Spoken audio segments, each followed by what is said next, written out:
Kugira amabere mato, mu nda zeru, ikibuno kinini ni ibintu biba ku mitima y'abakobwa benshi, aho usanga bamwe banywa ibinini byongeresha ikibuno, abandi bakiteresha inshinge, yewe hari n'abishyura akayabo muri gym kugira ngo bakunde batere uko babyifuza. Ushobora kwibaza impamvu ibitera, kuko uretse no mu Rwanda usanga no hanze yarwo nko muri Amerika hari ibyamamare bivugwa ko byiyongeresheje ikibuno nka Cardi B, Nicki Minaj, Iggy Azalea, Kim Kardashian, Kylie Jenner, Khloe Kardashian ndetse n'abandi. Abakobwa bamwe babakurikira ku mbuga nkoranyambaga iyo babonye ukuntu bajegeza isi bafite ibihumbi by'abantu babakurikira, bumva bashatse kumera nkabo, bagakora ibishoboka byose ngo bagire ikibuno kinini, ari naho usanga hari abanyweye ibinini, abiteresha inshinge, abandi gym yarahindutse nk'akazi. N'ejo bundi aha Kicukiro twumvise aho abagore n'abakobwa bari barayobotse abashaka kongeresha ikibuno, bigaragaza ko urukundo rwacyo rutari urw'imahanga gusa, naho iwacu rwose agatima kararehareha. Uretse abakobwa babikunda, abahungu nabo ngo babikunda kurushaho, ari nayo mpamvu benshi bifuza kugira ikibuno kinini kugira ngo bagire umubiri ukurura abo bahungu. Kenshi uzasanga amafoto y'abakobwa batari bake ku mbuga nkoranyambaga bifotoje basa nk'abakerekana, yaba afite ikibuno kinini cyangwa gito, akora ku buryo kigaragara mu ifoto. Mu bushakashatsi bwakorewe muri kaminuza ya Texas muri Austin ku bagabo 100 bari hagati y'imyaka 17 na 34, bwagaragaje ko abagabo bakunda abakobwa bafite umugongo muto wihese kuri dogere 45 kuva aho urangirira kugera ku kibuno. Niba utabyumva neza ariko ukaba uzi ko Kim Kardashian iteye, wamaze kubona neza ishusho y'uko biba bimeze. Daily Mail ivuga ko impamvu abakobwa bakiri bato babaye imbata yo kugira ikibuno kinini ari uko uwitwa Betty Kob w'imyaka 24 yavuze ko babiterwa no kubona ibyamamare ku mbuga nkoranyambaga. Yagize ati, urungano rwanjye 100% rubashishikajwe n'imiterere y'ikibuno kuruta iy'amabere, kubera ko tubona ibyamamare byinshi bicyerekana kuri Instagram.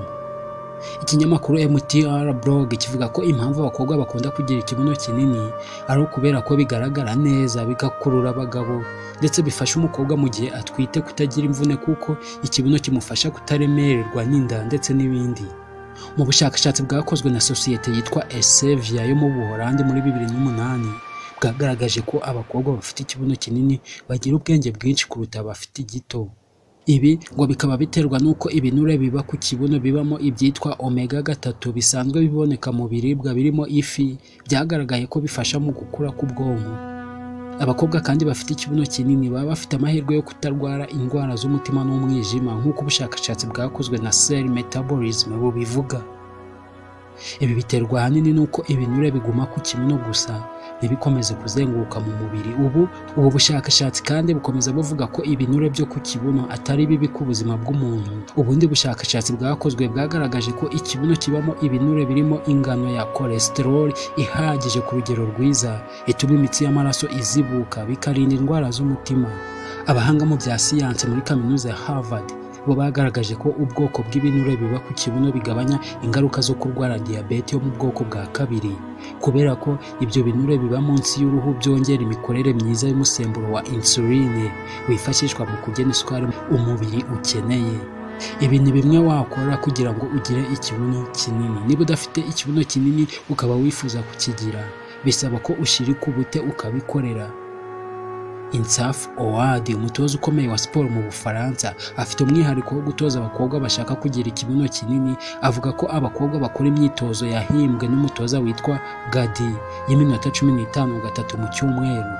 Iyi myitozo irimo gukora squats 20 zikorwa uhagarara, ukongera ugasa nk'uwicara ariko ntugere hasi, ariko ukicara ushyize ikibuno inyuma, ukabikora inshuro 20 zose.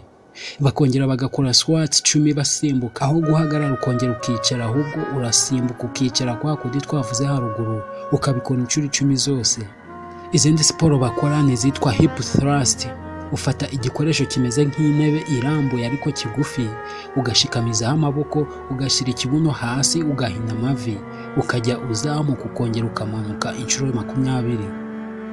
Insaf Ouad avuga ko bakora iyo myitozo 3 bakaruhuka umunota umwe, bakabikora inshuro 5 zose.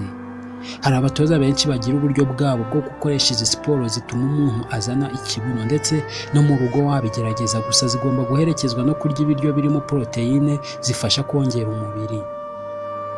Ushaka kumenya byinshi ku byerekeye indyo na siporo wakora kugira ngo ugire ikibuno kinini, wasoma igitabo cyitwa Grossir les fesses cya Natasha, cyangwa ukazasoma icyitwa Fesse Bombe cy'umufaransa witwa Valerie Olson, kizasohoka tariki ya 11 Werurwe 2021 kuri Amazon. Igiyo ni Byose Online TV, tubibutsa gukora subscribe niba utari wakora subscribe kugira ngo ujye ugenda ugezwaho amakuru agiye atandukanye tugenda tubagezaho.